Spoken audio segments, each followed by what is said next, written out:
بسم أبون والدين منفس قدوسن حادي أملاك التحيا وين أمونن أجل جالس أبو جبركا بوحد تعمينك إخا أمو عبل علو بزح خشوم كائية أي ماتي وسونجل معرف إسران حمشتن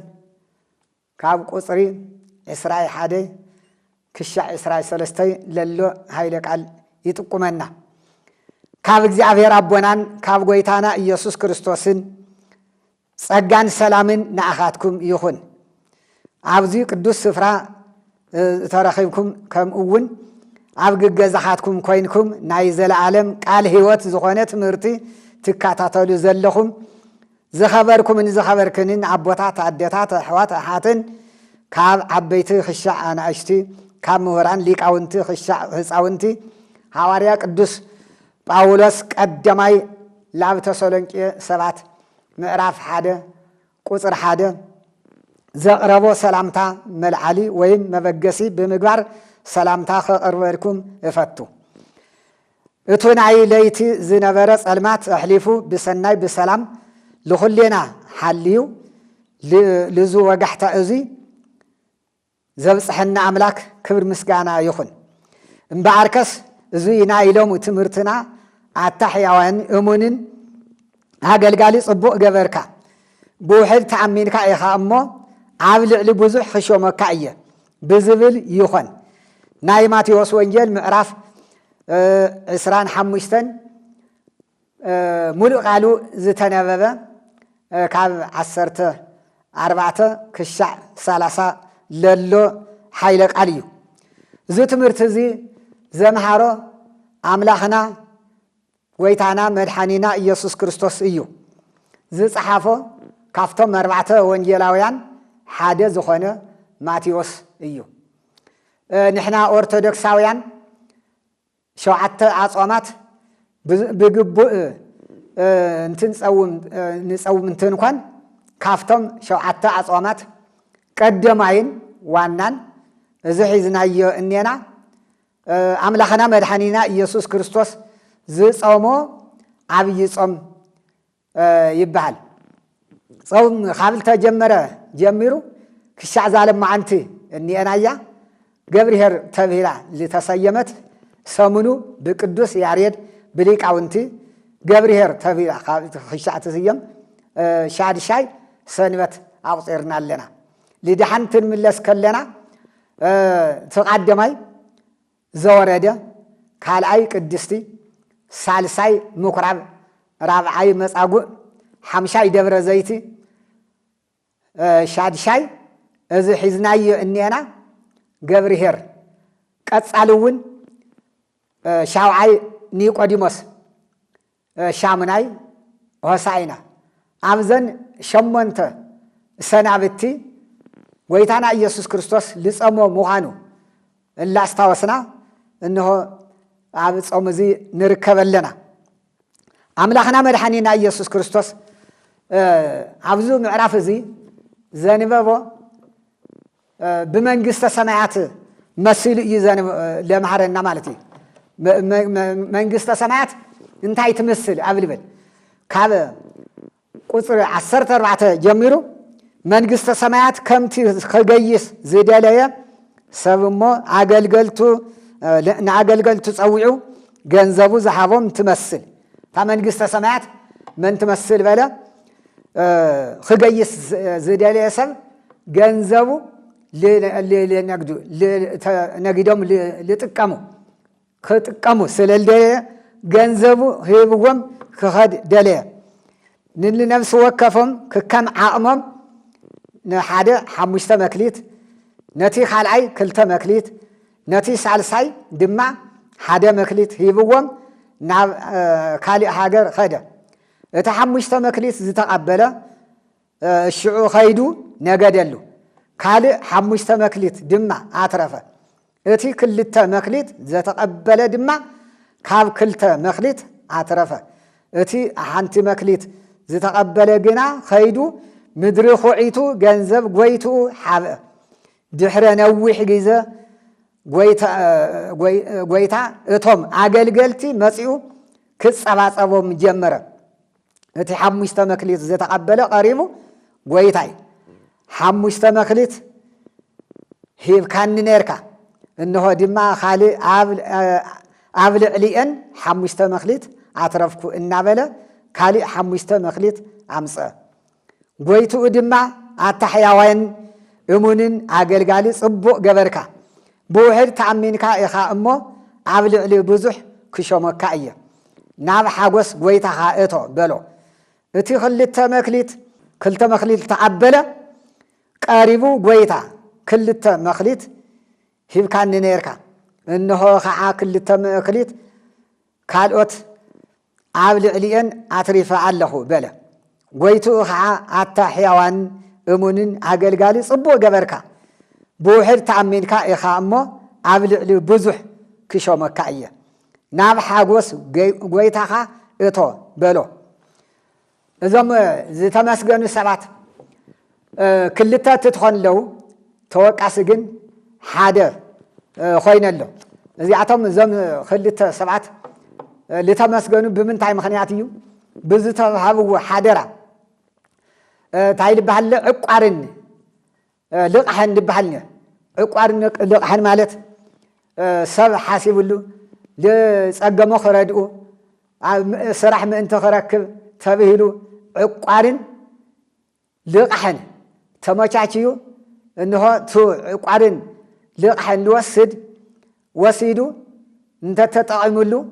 ልባዕሉ ይርባሕ ልትውልሓበለ እውን ኣትሪፉ ይህብ ኣምላኽና መድሓኒና ኢየሱስ ክርስቶስ ለምሃሮ ብዙ ምኽንያት እዚ እዩ በዓል 5 መክሊት ዝተባሃለ መን እዩ ተተባሃለ በዓል 5 መክሊት ዝተባሃለ ሙሉእ ትምህርቲ ለምሃረ እዩ ሙሉእ ትምህርቲ ኣምሂሩ መሊሱ ንቱ ዘምሃሮ ትምህርቲ ዝተምሃሮ ትምህርቲ ተምሂሩ ከም ባዕሉ ገይሩ ኣምሂሩ ንቤተ ክርስቲያን ንሃይማኖት ኣስተምሃሪ ዝኾነ መምህር ዘውፅአ እዩ ቅዱስ ጴጥሮስ ላብ ዓለም ዘይሩ ከም ተምሃሮ ከምዝ ተምሃሮ ልክዕ ብትል ተምሃሮ ብላዕሊ ከምትል ተምሃሮ ብላዕሊ ኣስተምሃሪ እውን ቀሌምንጦስ ዝተባሃለ ኣፍልጦ ዘለዎ ኣምሂሩ ቅዱስ ጳውሎስ ንጢሞቴዎስ ኣምሂሩ ስለዚ እንታይ ይረድአና ኣሎ ሰብ ተኣማኒ ኮይኑ ትጉህ ተኣማኒ ኮይኑ እንድሕር ሰሪሑ ብጎይቱ ዝተኣመነ እዩ ዮሴፍ ዝበሃል ወዲ ያዕቆብ ኣሕዋቱ ሸይጦም እሕሊፎም ሸይጦም ሂቦምዎ ላፍቲ ልኸዱ ሃገር እግዚአብሔር ምስ ኮይኑ ሞገስን ክብርን ሂብዎ እግዚአብሔር ሞገስን ክብርን ሂብዎ ክንዱት ሰባት ኣሕዋቱ ልገፍዕዎ ግፍዒ እግዚአብሔር ሞገስን ክብርን ሂብዎ ላፍቲ ልኸዶ በረከት አግኒዩ ጲጥፋራ ልበሃል ሓደ ናቱ ዓዲ በዓል ስልጣን ዝኾነ በዓል ሃብትን በዓል ስልጣንን ዝኾነ ኣብኡ ኣትዩ እቲ ጲጥፋራ ልበሃል ገንዘቡን ገዝኡን ኩሉ ኣረኪብዎ እንታይ ስለ ዝኾነ እዩ ገዝኡን ገንዘቡን ዝረከበ ተኣማኒ ኮይኑ ስለ ዝተረኸበ ማለት እዩ ተኣማኒ ኮይኑ ዝተረኸበ ልባዕሉ ተረባሕ ይኾን ሰብ እውን ይጠቅም ስለዚ ኣዛዚ ገዝኡ ገይርዎ ይብል እዚ ሓይለ ቃል እዚ ነግንዮ ስለ ናይ ዮሴፍ ታሪክ ሕያዋይ ምዃኑ ተኣማኒ ምዃኑ በረከት ዘለዎ ምዃኑ ብኦሪት ዘፍጥረት ምዕራፍ 30 9 ቁፅሪ 4 እንረኽቦ እዩ እምበኣርከስ ኣታሕያዋን እሙንን ኣገልጋሊ ጽቡቕ ገበርካ ተባሂሉ ብጎይቱ ተመስጊኑ ዝተሾመ ዝተሸለመ ንጎይቱ ተኣማኒ ኮይኑ ዝተረኸበ እዩ። ሐዋርያ ቅዱስ ጳውሎስ ላብ ሮም 7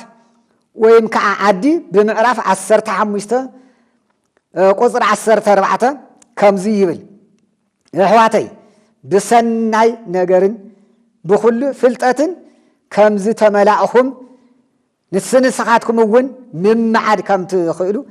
ኣነ ባዕለይ ተረዲአዮ ኣለኹ። እዚ ቃል እዚ ሓቂ እዩ። ሓደ ሰብ ብቕንዕናን ብእምነትን ጽቡቕ ንምግባር እንተደዓ ሓሲቡ ካብ እግዚአብሔር ከም ዝፍጸመሉ እዩ። ወከም ዝፍጸመሉ እንታይ እሙን ማለት እዩ። ሰብ መጀመርያ ብቕንዕና ይልዓል። ሰብ መጀመርታ ብተኣማኒነት ይረኸብ። ካብኡ ዝፍጽሞ እግዚአብሔር እዩ። ካብ ኣሕዛብ ወገን ተወሊዳ ሞዓባዊት ዝኾነት ሩት እትበሃል ሰበይቲ እቲ ጽቡቕ ተግባራን እምነታን ካብቲ ቀዳማይ ቅንዕና ኺስ እቲ ዳሕረዋይ በሊጹ እዩሞ እግዚአብሔር ይባርኽኪ። ኦሪት መጽሓፈ ሩት ምዕራፍ 3 ቁጽር 10 ነግንዮ ኃይለ ቃል እዩ። እዚ ተባሂላ ተመሪቓ እያ ጎይታና ኢየሱስ ክርስቶስ ካብቶም ጎይታና ኢየሱስ ክርስቶስ ካብ ዘርኢ እዚኣ ክውለድ ዕድል ዝረኸበት ብምንታይ እዛ ሰበይቲ እዚኣ ብቕንዕና ብእምነታ ዓዲ ሓዲጋ ኣምልኮ ጣዖት ለለዎ እግዚአብሔር ለይጽውዕሉ ስመ እግዚአብሔር ለይጽውዕሉ በረከት ለይብሉ ኣምልኮ ጣዖት ዝበዝሖ ኑኃሚል ካብ ሰብዓ ካብ ደቃን በይና ትተርፍላ ሩት ግን ሃይማኖት ዘለዋ ምዃና እቱ ኑኃሚል ዓዲ እግዚአብሔር ምዃኑ እግዚአብሔር ልጽውዕሉ ምዃኑ እግዚአብሔር ልምለኸሉ ምዃኑ በረከት ለለዎ ምዃኑ ኣሚና ንኑኃሚል ተኸቲላ ላፍቲ ልኸደቶ ልመን ተገልግል ነይራ ልሓማታ ነታ ኑኃሚል ተገልግላ ነይራ። እዚ ሳ ሓሲባተ የኾነት እዩ። ነገር ግን እዛ ሰበይቲ እዚኣ ብቕንዕና ስለልተልዓለት ብእምነት ስለልተልዓለት ብተኣማንነት ስለልተረኸበት ኣምላኽና መድሓኒና ኢየሱስ ክርስቶስ ካብቶም ብሩኻት ዘርኢ ካብ አብርሃም ክውለድ ተቢሉ ብልተነገሮ ቀዳማይ ትንቢት በዘርእከ ይትባረኩ ኩሎም ኣሕዛብ ምድር ቶም ናይ ምድር ኣሕዛብ ብዘርእኻ ክባረኹ እዮም ተቢሉ ልተነገረሉ አብርሃም ካብ ይስሐቅ ዘርኢ ክጽውዕልካ እዩ ተቢሉ ካብ ልተነገረሉ ያዕቆብ ከምኡ እውን ይስሐቅ ማለት ይስሐቅ ካብኡ እውን ያዕቆብ እዛ ሰበይቲ እዚኣ ካብ ኣሕዛብ ልተወለደት እያ። እግዚአብሔር እቶም ቤተሰባ እግዚአብሔር እያምኒ ነይሮም እግዚአብሔር ይጽውዒ ነይሮም ጣዖት ኣምለኽቲ እዮም ነይሮም። እዛ ሰበይቲ እዚኣ ግን ብቕንዕና ብተኣማኒነታ ኑኃሚል ስዒባ ኸይዳ ንኑኃሚል እላገልገለት እንተላ ቡኤዝ ዝበሃል ሰብኣይ ካፍቶም እስራኤላውያን ካብኣቶም እትያ ኢዮቤድ ወሊዳ ጎይታና ኢየሱስ ክርስቶስ ካብዞም ዘርኢ እዚኣቶም ዝተወለደት ካብ ኣደና ካብ ቅድስቲ ድንግል ማርያም እየተወሊዱ። ስለዚ ኣደና ቅድስቲ ድንግል ማርያም ካብ እያ ተወሊዳ በበይ ገይራ መጽያ ወብዙሓት ስማቶም ላተመረጸ ላተሓረየ ላተጸውዑ ልኸዱ ሰባት ኣለዉ። አብርሃም ሊስሐቅ ወለደ ይብል አብርሃም ካልኦት ደቁ እውን ኣለዎ። ካብቶም ሕርያት ካብቶም ልተወለዱ ግን ተሓርዩ ተመሪጹ ልተጸውዐ ይስሐቅ እዩ። ይስሐቅ እንደገና ካብ ይስሐቅ ልተወለደ ያዕቆብ ተመሪጹ ተሓርዩ ተጸውዑ ካብ ይስሐቅ እውን ካብቶም ያዕቆብ ልወለዶም 12 ደቂ ይሁዳ ካብዚ አደና ቅድስት ድንግል ማርያም ሊተረኸበት ካብዚ እዩ ስለዚህ ካብዚ አቶም በእስራኤል ወገን ካብዚ አቶም ትትርከብላ አደና ቅድስት ድንግል ማርያም ካብ አሕዛብ ደግሞ ካብዛ ቅድስት ሰበይቲ ካብዛ ርህርህቲ ሰበይቲ ካብዛ ቅንዕቲ ሰበይቲ ካብዛ ተአማኒት ሰበይቲ ሩት ኢዮብ የድ ተወሊዱ ብዙ በወረድ ተዋርድ አደና ቅድስት ድንግል ማርያም ተወሊዳ አምላኽና መድኃኒና ኢየሱስ ክርስቶስ ወለውን ካብ አደና ካብ ቅድስት ድንግል ማርያም ተወሊዶ አለ ማለት እዩ ክቡራንን ክቡራትን ኩልኻትኩም ህዝበ ክርስቲያን እዚ ትምህርቲ እዚ ጎይታና አምላኽና መድኃኒና ኢየሱስ ክርስቶስ ዘምሃረ ትምህርቲ እዩ ዘምሃረ ትምህርቲ ትትኾንሎ ንጹር ለውን እዩ ምሳሌ እንታይ እዩ ተባለ እቶም ጎይቶኦም ክሰርሕሉ ዝውሃቦም መኽሊት ሰለስተ ሰባት እትትኮኑ ክልቲኦም እቲ መኽሊት ሰሪሖም ነጊዶም አትሪፎም ንጎይቶኦም እንትተረክቡ ከለው ብጎይቶኦም ተመስጊኖም እንትሸለሙ ከለው እቱ ሓደ ግን እቱ ንተዋሃቦ መኽሊት መሬት ኩዒቱ አቢሩ እንተይሰርሐሉ ጊዜ መሽይዎ በሓፍረትን ሓሳርን ክሳራን ኮይኑ ተወቂሱ እቱ ተዋሃቦ ነበረ መኽሊት ተመንጢሉ ንቱ አብዚሑ ዝሰርሐ በዓል 10 መኽሊት ተዋሂቦ ኣሎ እዛ ዓለም እዚኣ ከምዚ እያ ንሰርሐላ ትጠቅም ለይሰርሐላ ግን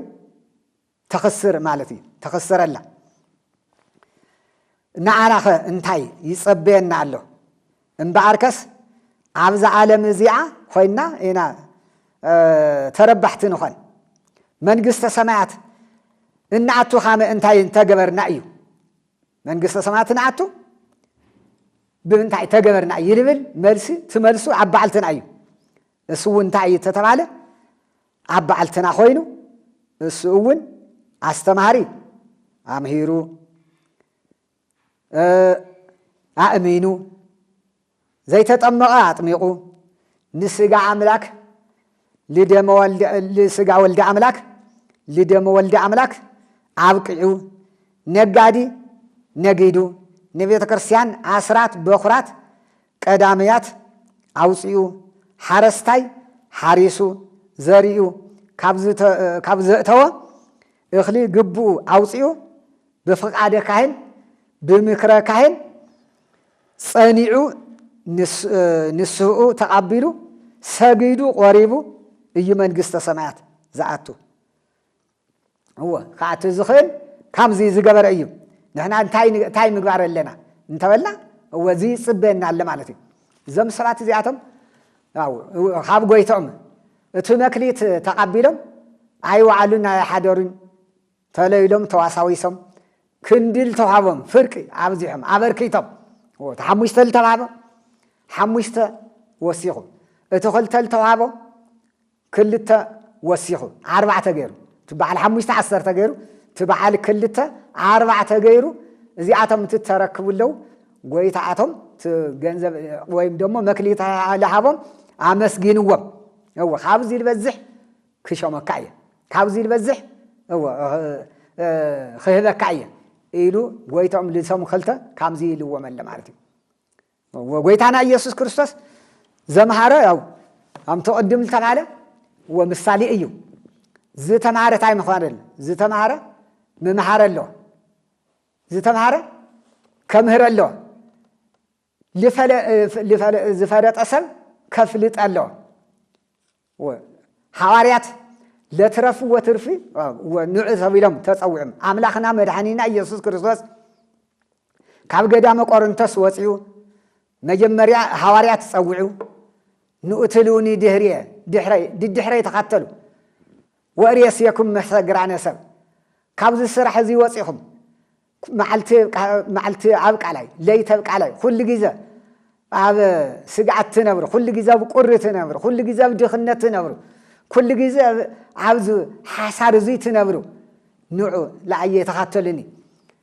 ناسب عم استمعر خبركم إياه لجزء بقدر تقتلني لحوار دمه ብምግባር ተኻተሉኒ ኢሎ ኣምላኽና መድኃኒና ኢየሱስ ክርስቶስ ዞም ሐዋርያት እዚኦም ፀዊዑ 3 ዓመት ምስ 3 ወር መሰምሃረ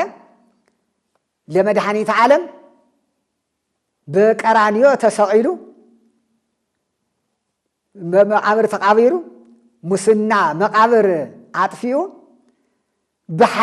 በኃይለ መለኮቱ ትመቃብር ፈነቃቂሉ መቃብር ክፈቱለይ መግነዝ ፍትሕለይ ተይበለ ብድግ ኢሉ ተልዒሉ ካብ ተልዓለውን ለሐዋርያት 40 መዓልቲ ኣብ ዕፁብ ገዛ እላምሃሮም ቃኒዩ ኣብቲ ለዓርገሉ ጊዜ ኣብቲ ላብ ሰማይ ልወፀሉ ጊዜ ሁር ወመሃሩ ኩሉ ኣሕዛብ ትተጥምቕዎም ኣለኹም بسم أبون والدين منفس قدسن هادو أملاك لكم أطمئوهم نايه وجن جبروهم لمن قست سمات زيجا جبروهم لمن قست سمات كعاتو جبروهم أملاكنا مدحنينا يسوع كريستوس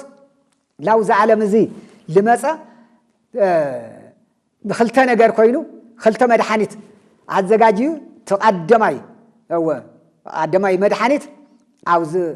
عالم زي بسجح ممان نورو فويسو عيناتهم طفي نورا عيناتهم أمريهم إجراتهم حموم نورا إجراتهم مدحين لهم إيداتهم مدحين لهم كابدهم كل سب ملع سبنتهم مدحينهم بزي بتعمرات لدحانو خينو واننا بمجرشا خالعي بقرانيه بلغبرو مدحانيتي هو لا بقرانيه قدم قرانيه مخادي خطاي غيرو تمرت مهير مالتي زي تمرت زي نامنتاي مدحانيتي يتتعالى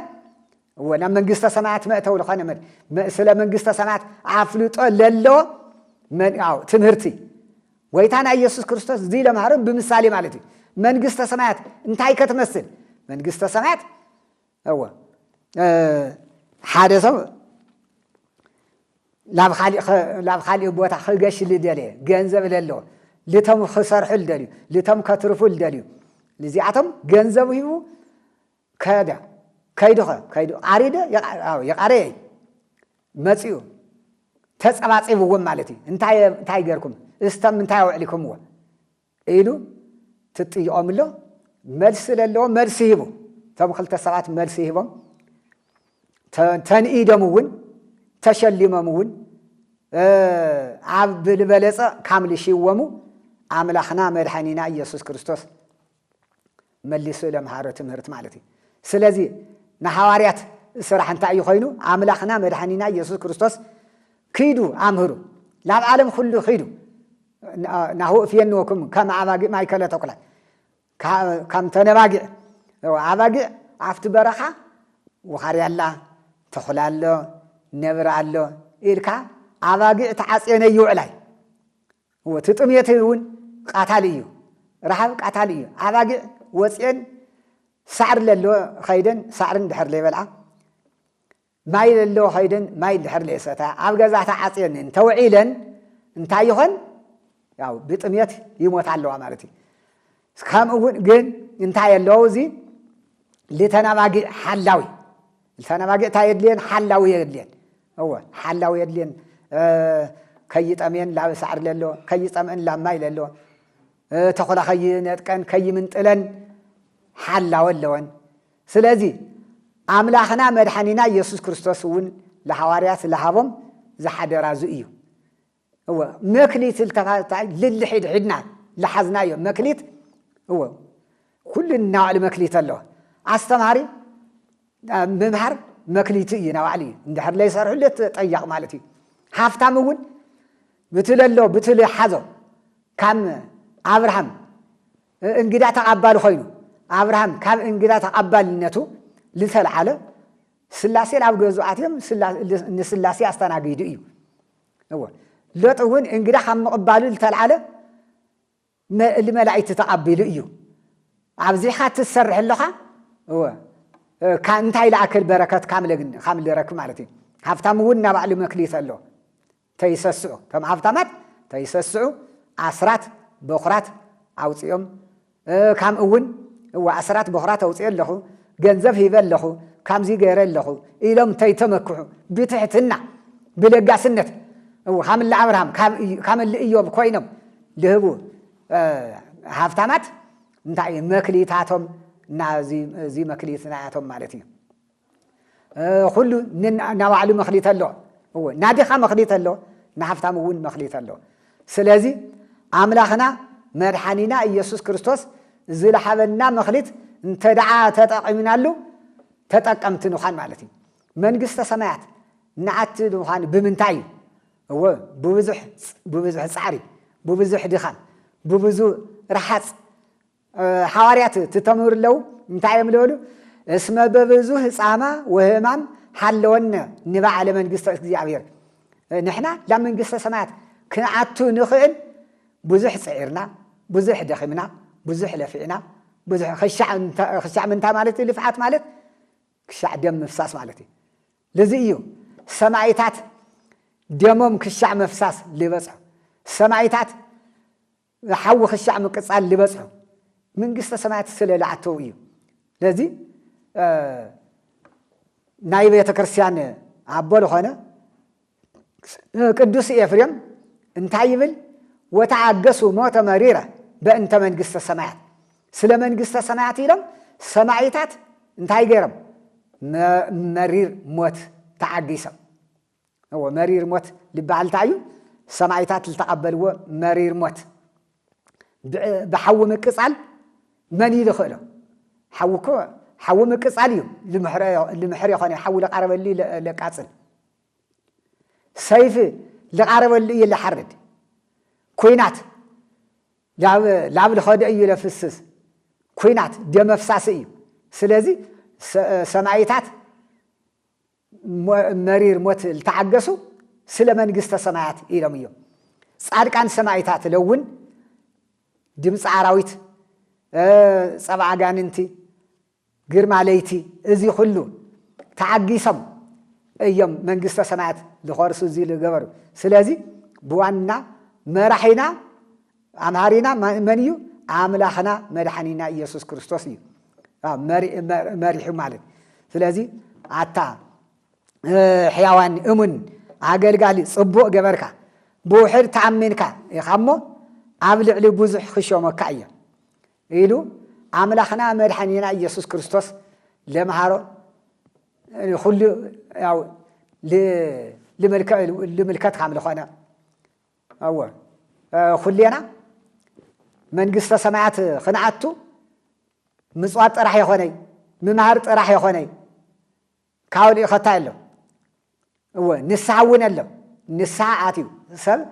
نسعاتيات تصريحو نسعاتيو بمكره كاين بفقاده كاين تمريحو قنوع خوينو لእግዚአብሔር ተገዛእ ኮይኑ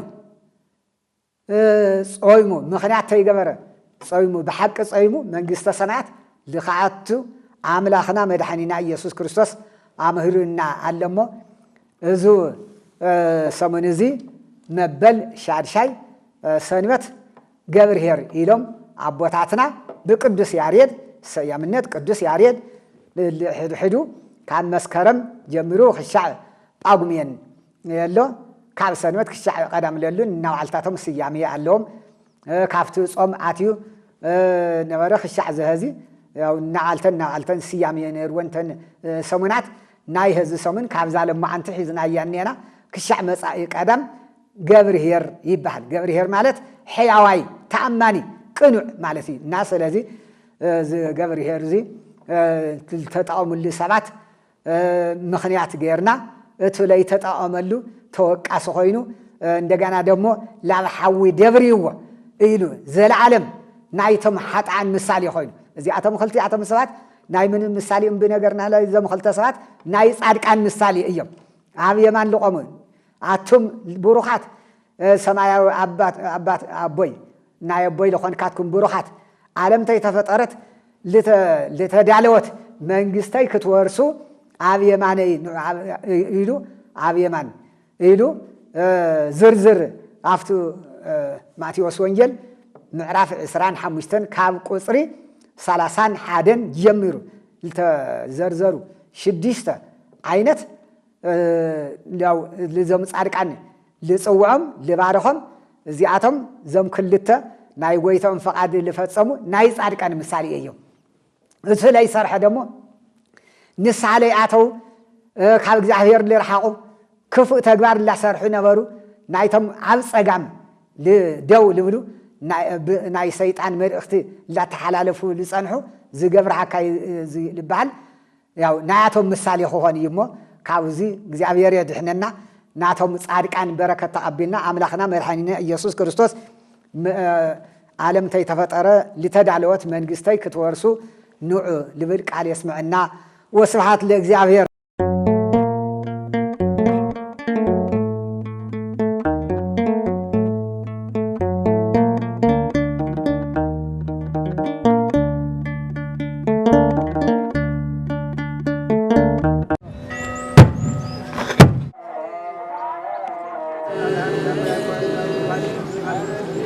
Gracias.